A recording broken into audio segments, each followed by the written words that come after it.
और महाराज गौराज निषाद जो है कि इतने सच्चे मित्र हैं प्रभु श्री राम जी के कि एक ही थाली में खाने वाले हैं। तो एक दिन केवट महाराज गौराज जी के पास गया और उनसे कहा कि हे महाराज, मैंने आज तक आपसे कुछ नहीं मांगा, आज मैं आपसे कुछ मांगना चाहता हूँ। तो गौराज जी ने कहा भैया केवट आप मांगिए, हमारी प्रजा हमसे कुछ मांगे, यही तो हम लोग चाहते हैं कि मेरी प्रजा दुखी ना रहे।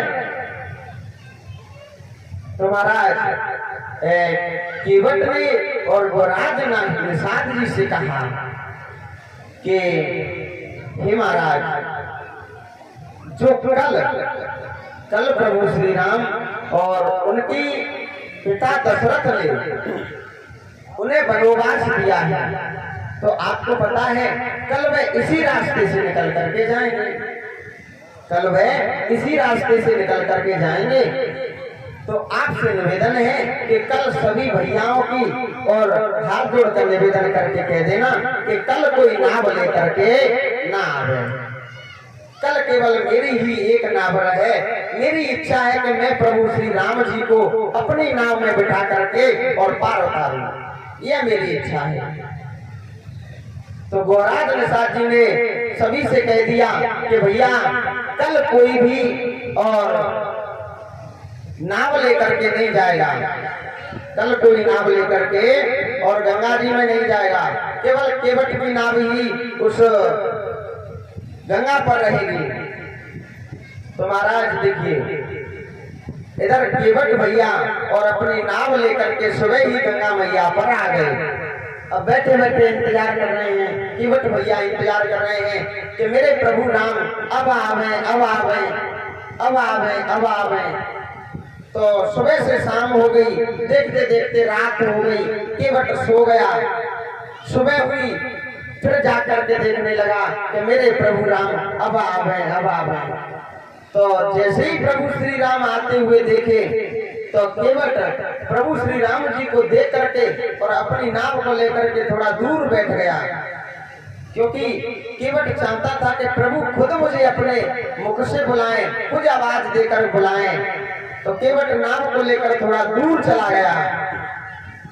इधर जैसे ही दूर चला गया तो प्रभु श्री राम और भैया जानकी और भैया लक्ष्मण तीनों प्राणी आए और गंगा जी के किनारे पर खड़े हुए हैं, गंगा मैया के किनारे पर खड़े हुए हैं। इधर जब वहां उन्हें कोई नाव नहीं दिखाई दी, तब अचानक राम जी को तो दूर एक नाव दिखाई दी और प्रभु श्री राम आवाज लगाते हैं कि हे भैया केवट, अपनी नाव को इस तरफ ले आओ और हमें उस पार उतार दो। एक चौपाई तुलसी बाबा ने लिखी है कि मांगी नाव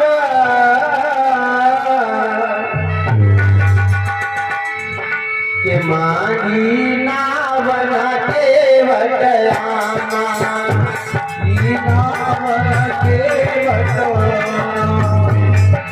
मांगी नाव केवट आना, मांगी नाव केवट आना, मांगी नाव केवट आना, मांगी नाव केवट आना, मांगी नाव केवट आना, मांगी नाव केवट आना। कुमार मरम में जाना,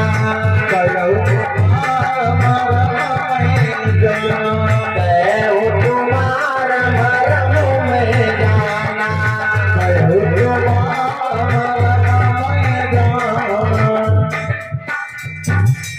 इधर प्रभु श्री राम नाम मांगते हैं केवट भैया से। तो एक दो आवाज तो केवट ने अनसुनी कर दी और प्रभु श्री राम बुला रहे हैं भैया केवट, आप अपनी इस नाव को ले आइए और हमें उस पार उतार दीजिए। लेकिन तुलसी बाबा की चौपाई क्या कह रही है कि मांगी नाव न केवट आना। प्रभु श्री राम ने देखिए एक थोड़ी सी 2 मिनट ध्यान देकर के सुने, पीछे भैया बूढ़े बड़े, इधर माता बहन, चौपाई का भाव समझें। देखिए अगर कोई चौपाई का कोई खंडन करे तो एक चौपाई में पूरा दिन लग जाएगा, लेकिन चौपाई को कोई खंडन नहीं कर पाएगा। तो एक चौपाई थोड़ी सी 2 मिनट ध्यान देकर के सुने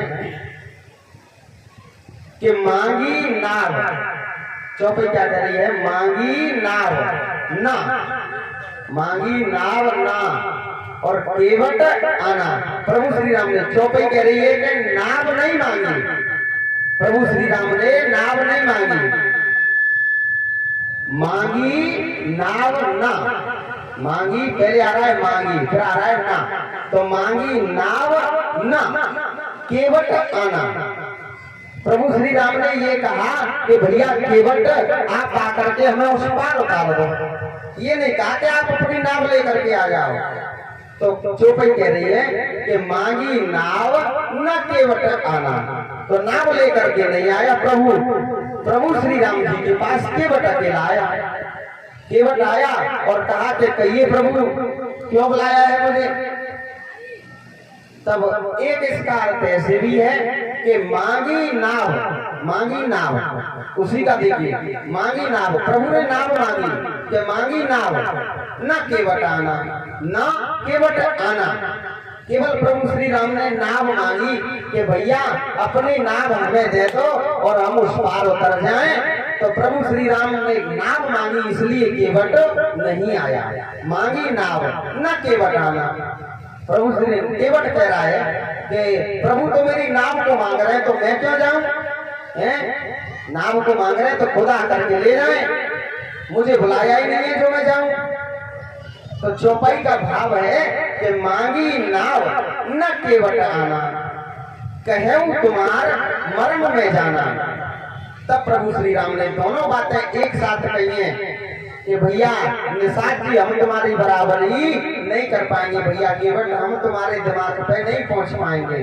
तो आपसे निवेदन है कि आप अपनी इस नाव को ले आइए और हमें इसमें बिठा करके उस पार उतार दो। केवट ने कहा ना प्रभु ना, मैं यह गलती नहीं करूंगा, मैं आपको अपनी नाव में नहीं बिठाऊंगा। कहूं तुम्हार मर्म में जाना, मैं आपका मर्म जानता हूं प्रभु, मैं आपको अपनी नाव में नहीं बिठाऊंगा। अब पास में लक्ष्मण जी खड़े हुए हैं, पास में लक्ष्मण जी खड़े हुए हैं। लक्ष्मण जी अब केवट के मुख की तरफ देख रहे हैं, केवट की मुंह की तरफ देख रहे हैं, कह रहे हैं कि अरे भैया केवट, मुझे प्रभु श्री राम जी के साथ रहते रहते और जीवन हो गया, मैंने प्रभु श्री राम का आज तक मर्म नहीं जान पाया, और आपने खड़े हो नहीं पाए जब तक प्रभु श्री राम का मर्म जान लिया। तो भैया केवट आप बड़े महान हैं, क्या मर्म है भैया हमें भी बता दो। केवट कह रहा है दूर शान, दूर थोड़े दूर खड़े रहो। देखिए ये जो केवट है वह पूर्व जन्म में कछुआ था, जो केवट है वह पूर्व जन्म में कछुआ था। तो प्रभु श्री राम नारायण अवतार में और क्षीर सागर में शेषैया पर लेटे थे। तो कछुआ प्रभु श्री नारायण भगवान के चरण स्पर्श करना चाहता था, पांव छूना चाहता था। तो जैसे ही शेषनाग पर चढ़ता कछुआ, तो लक्ष्मण जी जो थे वह पूर्व जन्म में शेषनाग थे, तो वह जोर से फुसकार मारते, तो फुसकार मारते कछुआ नीचे गिर जाता। फिर से कछुआ आता तो शेषनाग फिर से फुसकार मार देते, तो फिर कछुआ नीचे गिर जाता। तो भगवान नारायण ने कहा कि हे भैया कछुआ, हम आपको वरदान देते हैं कि अभी थोड़े शेषनाग करंट में आपको पैर छूने नहीं देंगे। तो आपको वरदान देते हैं कि अगले जन्म में जब हम राम बन के आएंगे तब आप केवट बनोगे और खूब ढंग से आप पैर छूने की बात कर रहे हैं, खूब धोए धोए के पावने पियो।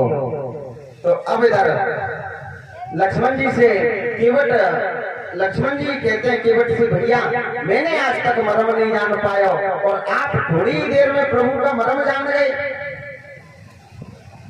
तब कहा केवट ने कि हे प्रभु, मैं आपको अपनी नाव में नहीं चढ़ाऊंगा, क्योंकि मैंने सुना है कि आपके पांव जिस वस्तु से लग जाते हैं वह वस्तु स्त्री बन जाती है। और प्रभु मुझे क्षमा करो, मेरे घर में एक पहले ही से है, एक पहले से घर में है, उसकी वजह से नाव चलानी पड़ रही है, और दूसरी और मेरी नाव आ गई। नाव अगर स्त्री बन गई तो नाव है तो स्त्री बना दोगे, दूसरी के काजे को पला ढालने पड़ेंगे। तो प्रभु मुझे क्षमा करो, मैं तुम्हें अपनी नाव में नहीं बिठावे हो। तब प्रभु श्री राम ने कहा भैया केवट तुम अपनी नाव में नहीं चढ़ाओगे तो फिर हम उस पार कैसे उतरेंगे। केवट ने कहा प्रभु आप कोई छोटे बच्चा ना है, पार करो, तीर्थ में जाओ और वो उतर जाओगे वापस। राम जी ने कहा भैया केवट आप हमें उस पार उतार दीजिए। केवट ने कहा कि प्रभु मेरी एक शर्त है, मेरी एक शर्त है कि अगर आप चाहते हैं कि मैं अपनी नाव में बिठाकर आपको उस पार उतारूं, तो मेरी शर्त यह है कि आप मुझसे खुद कहें, खुद मैं पहले आपके चरण धोऊंगा, एक काठ के में ला करके, काठ के बर्तन में ला करके, लकड़ी के बर्तन में ला करके आपके पहले चरण धोऊंगा। अगर वह काठ का बर्तन स्त्री बन गया तो मैं आपको नहीं चढ़ाऊंगा, अगर बर्तन नहीं स्त्री बना तो मैं आपको अपनी नाव में चढ़ा लूंगा। तो प्रभु आपके पैरों में जादू है, इसलिए आप मुझसे खुद कहो कि काट के बर्तन में भैया केवट थोड़ा जल ले आओ और हमारे पांव धो करके और हमें आप अपनी नाव में चढ़ा लो। तो अब केवट ने इस प्रकार से कहा तो प्रभु श्री राम ने कहा हाँ भैया ले आओ। ना प्रभु ऐसे नहीं कि हाँ ले आओ, पहले अच्छी तरह से कहो कि केवट जल लेकर के आओ कटोता में और हमारे पांव धो। अगर तुम्हारा मन करे तो कहो नहीं मेरी कोई तुम्हारे ऊपर जबरदस्ती ना है, लौट जाओ वैसा करे, मैं भी जा रहा हूँ अपने घरे। तो प्रभु श्री राम ने कहा भैया केवट काय को ज्यादा नखरे कर रहे हो हैं मेरो, ए केवट तू अपने घर से और एक कठोता में जल ले आ और मेरे पांव धो करके मुझे अपनी नाव में चढ़ा ले। केवट ने कही हाँ अब बनी ना बात, अब मैं जा रहा हूँ। तब केवट ने कहा, केवट अपनी पत्नी के लिए चिल्ला रहा है। देखिए केवट अपनी पत्नी के लिए चिल्ला रहा है कि अरे भगवान जल्दी जल्दी दौड़िया, आज प्रभु श्री राम के पांव धोने का अवसर मिला है, जल्दी से अंदर से कठोता में जल लेकर गया। तो दौड़ी आई और केवट ने और उसकी पत्नी ने प्रभु श्री राम के चरण धोने के लिए जल लिया। और केवट अपने सभी छोरी छोरन को भी बुला रहा हो, सभी आ जाओ, आज प्रभु श्री राम आए हैं, सभी को उद्धार करने के लिए आए हैं, आ जाओ सभी। तो महाराज आज केवट कठोता में जल लिया है और प्रभु श्री राम जी के पांव उसमें धो रहा है, पांव धो रहा है। तो अब प्रभु श्री राम जी से कहा कि प्रभु एक पैर इसमें रख लो। तो प्रभु ने एक पैर कठौते में रख लिया और अपनी पत्नी से कहा कि जल डालो इसमें। तो जल डालो, बड़े प्यार से केवट धो रहा है। अब देखिए केवट और निषाद से बड़ा धनवान कौन हो सकता है, प्रभु श्री राम का इससे बड़ा अनन्य भक्त कौन हो सकता है जो स्वयं प्रभु श्री राम के पांव धो रहा है। इतना ऐसा अवसर तो बड़े बड़े ऋषि महात्माओं को नहीं मिला, अच्छे अच्छे ब्राह्मणों को, पंडितों को नहीं मिला, तो इस केवट को ऐसा मौका मिल रहा है, इस केवट को और ऐसा मौका मिल रहा है कि प्रभु श्री राम के पांव धो रहा है केवट। तो प्रभु श्री राम जी से कहा राम जी एक पैर इसमें रख लो। राम जी ने एक पैर रख लिया। अब प्रभु केवट की पत्नी उसमें जल डाल रही है। अब कहा कि प्रभु दूसरा भी पांव रख लीजिए। अब दूसरा पांव रख लीजिए। तो प्रभु श्री राम ने दूसरा पांव रख लिया। तो केवट विचार करता है कि ऐसे बात नहीं बनेगी। तो कठोते को पकड़ा और इधर उधर हिलाने लगा। इधर उधर हिलाने लगा तो भगवान श्री राम इधर उधर हिलने लगे। केवट से कहते हैं क्या भैया केवट गिराओगे का? कि प्रभु श्री राम बोला मत, चुपचाप खड़े रहो, मैं तो पाँव धो रहा हूँ। अगर तुम गिर रहे हो तो किसी को सहारा पकड़ लो, सहारा ले लो किसी को। अगर कहीं सहारा नहीं मिल रहा है तो मेरे सर पे दोनों हाथ रख लो, फिर नहीं गिरोगे आप। तो आज केवट ने ऐसी चालाकी से अपने सर पे हाथ रखवाए दोनों। अब बड़े प्यार से, बड़े प्रेम से केवट चरण धो रहा है, और केवट के इतने प्यार से चरण धो रहा है प्रभु श्री राम के। तो मैया केवट ने पांव धोए, इधर लक्ष्मण जी बोले पीछे थे, भैया केवट थोड़ी ना जल्दी कर ले। केवट बोला कि मेरो मन करेगा तब तक पांव धोवेगा, तुम शांत खड़े रहो, क्योंकि अब यहाँ मेरे घाट पे आए हो, ये तुम्हारा घाट नहीं है कि तुम फुसकार मार के दूर भगा दोगे। हाँ, ज्यादा बोलोगे तो मैं भगा दूंगा तुम्हें यहाँ से, नाव में नहीं चढ़ाऊंगा अपनी। तो आज प्रभु श्री राम के केवट ने पांव धोए हैं, और प्रभु श्री राम के पांव धो करके जानकी मैया को अपने कठौते में बिठाया, और कठौते में जानकी मैया के पांव धोए। जानकी मैया के बाद अब लक्ष्मण जी के पांव धोए। तो थोड़े लक्ष्मण जी के पांव केवट भैया जोर जोर से दबा रहा है। तो लक्ष्मण जी बोले भैया केवट थोड़े धीरे। केवट बोला कि तुम्हें पार उतरना है कि नहीं उतरना है? उतरना है तो शांत खड़े रहो, अगर नहीं उतरना है तो निकलो कटोते से बाहर, पहुंचो अपने घर और जाओ, कैसे चले जाइए, मैं तो चल दो अपनी नाव लेके। तो राम जी बोले अरे भैया नहीं नहीं, केवट धोले भैया, चरण धोले आराम से। तो आज तीनों प्राणियों के केवट ने पांव धोए हैं, और पांव धो करके आज केवट तीनों प्राणियों को अपनी नाव में चढ़ाता है। और जो चरणामृत था, चरणों का पानी जल था, अमृत चरणामृत, उसे पहले खुद पिया, फिर अपनी पत्नी को पिलाया, और सभी बच्चों को पिलाया, अपने बच्चों को पिलाया। तो जो कथा में चरणामृत बटता है, ये उसी दिन से चरणामृत बटना प्रारंभ हुआ है। तो आज सभी ने चरणामृत पिया, खूब इतनी खुशी, इतनी कि महाराज केवट बता नहीं सकता कि केवट को कितनी खुशी है। तब केवट ने प्रभु श्री राम को और मैया जानकी को और लक्ष्मण भैया को, तीनों प्राणियों को अपनी नाव में बिठाया, और अब केवट ले जाने लगा है नाव को। अब जैसे ही केवट आधी दूर पहुंचा, नाव को लेकर आधी दूर पहुंचा, तो बीच में से नाव को फिर लौटा लाया, बीच में से नाव को फिर वापस ले आया। तो प्रभु श्री राम को लगा कि शायद इनका कोई नियम होगा, कोई इनका नियम होगा कि बीच में से लौटा करके लाते होंगे। तो केवट इस पार लाया, फिर बीच में ले गया, फिर बीच में से वापस ले आया। तो ऐसे ही करते करते कई बहुत देर हो गई। तो भगवान ने कहा कि अरे भैया केवट, क्यों उस पार लाते हो, फिर इस पार ले आते हो, उस पार ले जाते हो, फिर इस पार ले आते हो, हमें उस पार उतार दो, अभी हमें बहुत दूर तक जाना है। तब केवट ने कहा प्रभु, आपको 14 वर्ष का आपके पिताजी ने वनवास दिया है, आपको आपके पिता ने 14 वर्ष का वनवास दिया है। ये तो नहीं कहा कि कहीं भी रहो, हैं? वनवास दिया है तो ये तो नहीं कहा कि यहाँ मत रहना कि वहां मत रहना। आपको 14 वर्ष ही तो काटने हैं, आप मेरी इस नाव में 14 वर्ष काट लो, हैं? मैं आपको 14 वर्ष तक घुमाता रहूंगा इसी नाव में बिठा करके, आप मेरी नाव में 14 वर्ष काट लीजिए। तब प्रभु श्री राम ने कहा नहीं भैया केवट, हमें आगे और भी कार्य करने हैं।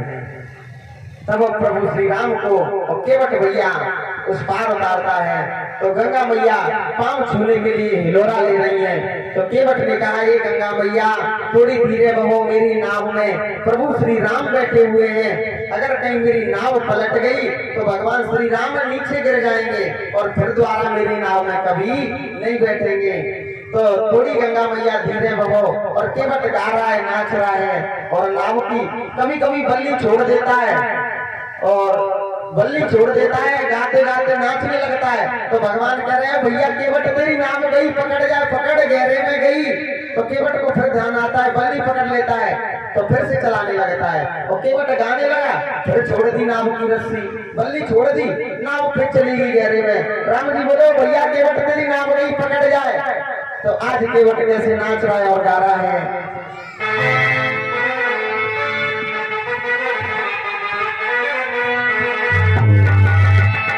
ओ मेरी नैया मैं लक्ष्मण राम, ये गंगा मैया थोड़ी धीरे बहो और मेरी नाव में आज प्रभु श्री राम बैठे हुए हैं, कह रहे हैं ओ मेरी नैया में बैठे भगवान, ओ मेरी नैया में लक्ष्मण राम, गंगे मैया धीरे बहो मेरी नैया में लक्ष्मण राम, गंगे मैया धीरे बहो मेरी नैया में लक्ष्मण राम, गंगे मैया धीरे बहो।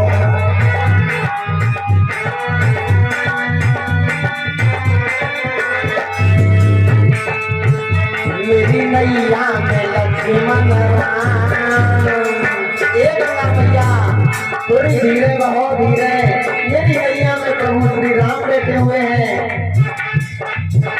मेरी नैया में लक्ष्मण राम, गंगा मैया धीरे बहो मेरी नैया में लक्ष्मण राम,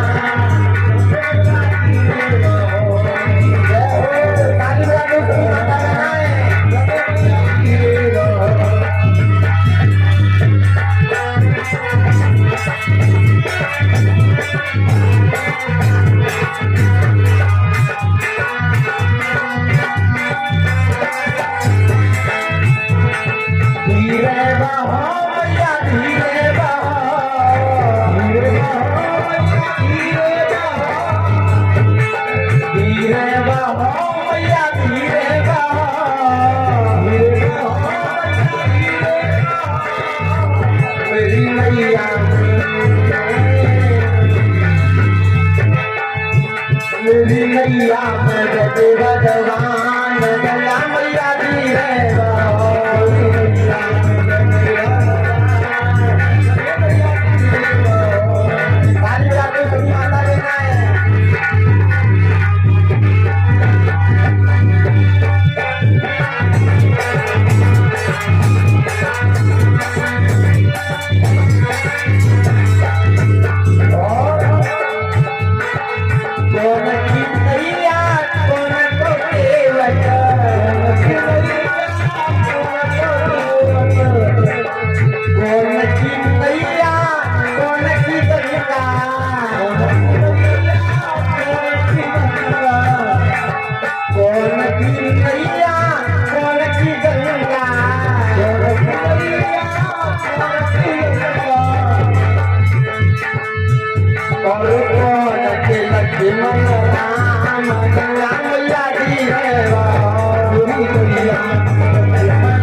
राजा दशरथ के लक्ष्मण राम,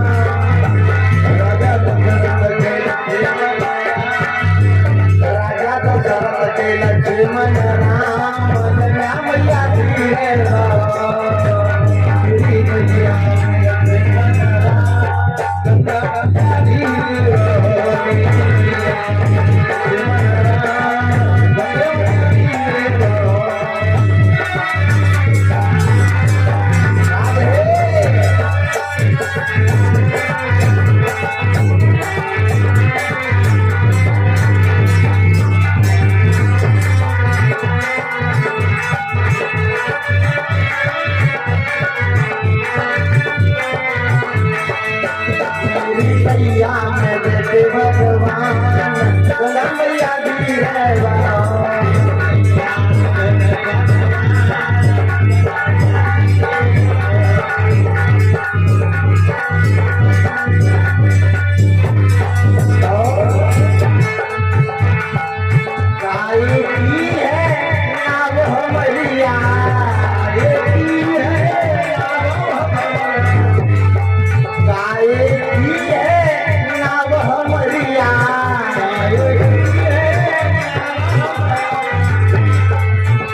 आज केवट प्रभु श्री राम जी को अपने नाम में बिठा करके और इधर उधर ले जाता है, कभी उधर ले जाता है, फिर ले जाता है, इधर लाता है, फिर ले जाता है।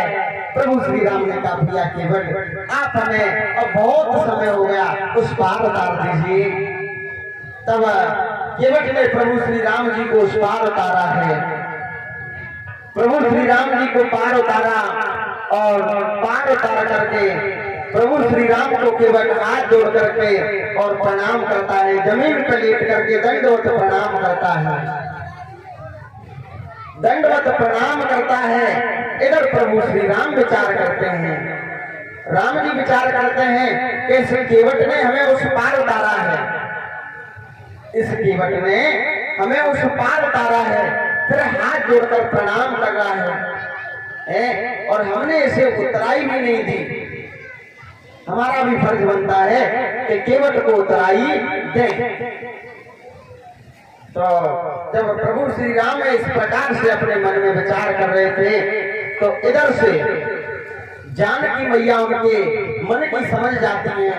तो उस समय प्रभु श्री राम जी के पास कुछ था तो नहीं, ना पैसे थे जो पैसे दे देते, और वह तो एक तपस्वी वेश में वनवास के लिए आए थे। तो उसी समय जानकी मैया उनके मन की बात समझ जाती है और तुलसी बाबा लगते हैं चौपाई में।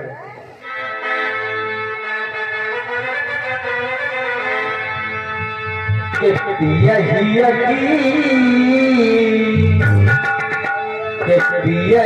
की सिया जानन हारी,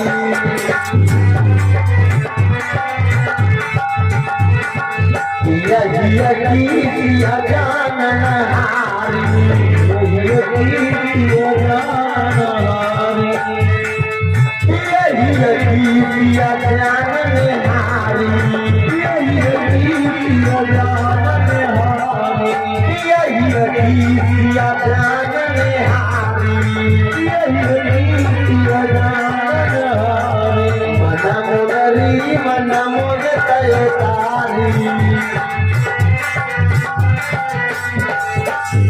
मुदरी मन मुद तयो तारी।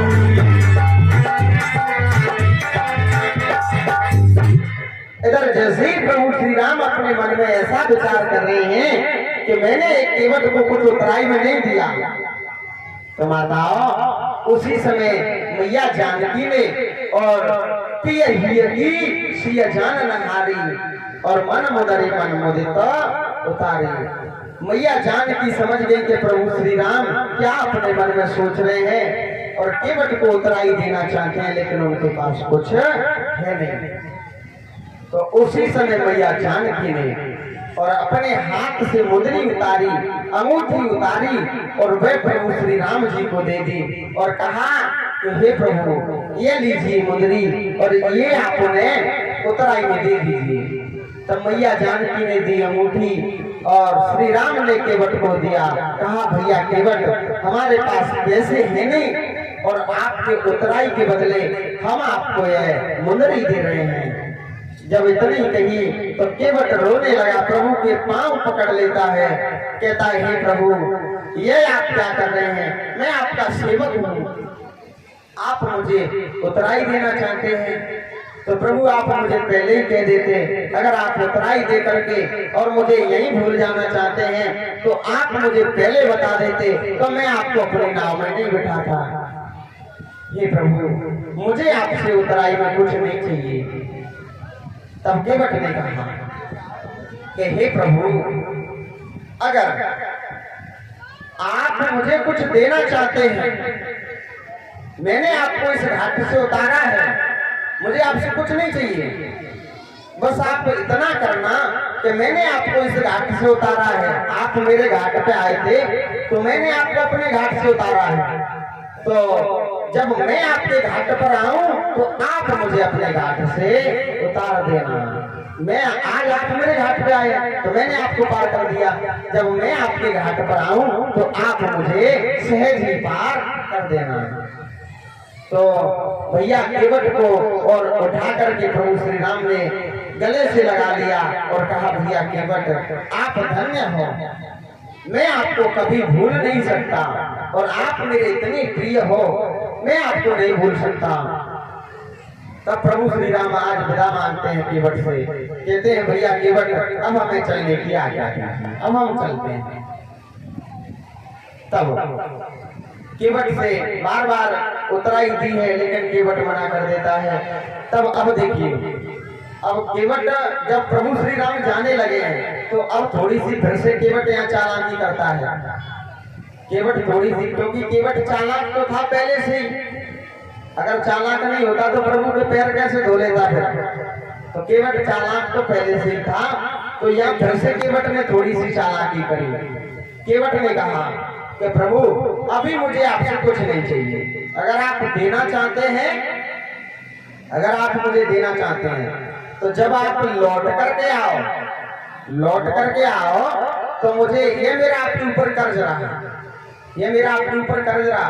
देखिए पहले केवट ने आशीर्वाद भी ले लिया, अब ऊपर से कह रहा है कि प्रभु अब आपके ऊपर मेरा कर्ज रहा, जब आप लौट करके आओ तब मेरा कर्ज मुझे वापस दे करके जाना। भूल मत जाना है कि तुम चुप दुबक के भाग जाओ, दूसरी किसी की दूसरे के नाम में बैठ करके भाग जाओ। क्या केवट के नाम में बैठेंगे तो पुराना कर्ज देना पड़ेगा, इस वजह से दुबक के मत भाग जाना, मेरी नाम में जाना, उस तरफ से लौट करके आओ तो ठीक है, और जब लौट करके आओ तब मेरा कर्ज मुझे वापस दे करके जाना। तो केवट ने यहाँ चालाकी इतनी करी कि अगर केवट इस बात को नहीं कहता तो प्रभु श्री राम लौट के केवट के पास नहीं आते। तो अब ये कर्ज रहा तो प्रभु श्री राम को राजी नहीं, गैर राजी भी आना पड़ेगा केवट के पास। तो केवट से कहा प्रभु श्री राम ने, भैया केवट बहुत चालाक हो आप, बहुत सुंदर सुंदर बातें करते हो। कहता है केवट प्रभु से कि फिर दीवार, कि फिर दीवार,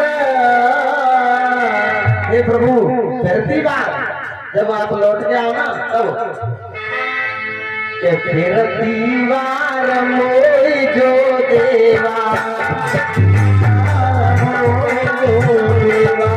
फिर दीवार मोई जो देवा फिर दीवार मोई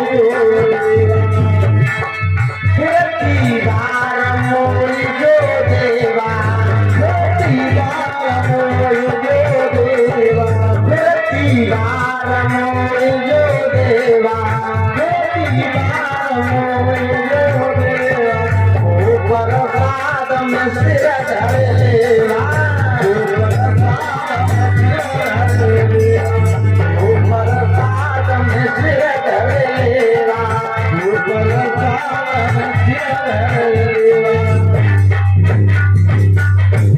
कहता है प्रभु श्री राम से, आओ आओ आजा गुरुदेव।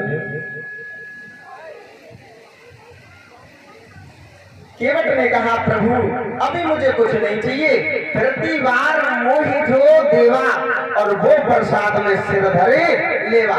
आप जो भी दोगे मैं उसे अपने सिर पर खुशी खुशी धर करके ले जाऊंगा, लेकिन दे के जाना, भूल मत जाना। तो महाराज आज केवट ने प्रभु श्री राम को विदा किया है। केवट ने प्रभु को विदा किया और विदा करने के बाद अब इधर पहुंचे हैं प्रभु श्री राम, लक्ष्मण मैया जानकी और जो मंत्री सुमंत थे वे उनके साथ आए। उनसे कहा कि हे मंत्री जी, हे काका, अब आप यहाँ से लौट जाइए, अब हम लोग यहाँ से चले जाएंगे। तो अब इधर मंत्री सुमंत भी चला जाता है। प्रभु श्री राम चित्रकूट पर पहुंचे। सभी संतों को रास्ते में जितने भी संत बैठे हुए थे प्रभु श्री राम जी के दर्शन की आशा करके। देखिए प्रभु श्री राम को केवल रावण को मारना उद्देश्य नहीं था। अगर रावण को मारना उद्देश्य होता तो प्रभु श्री राम अवतार नहीं लेते।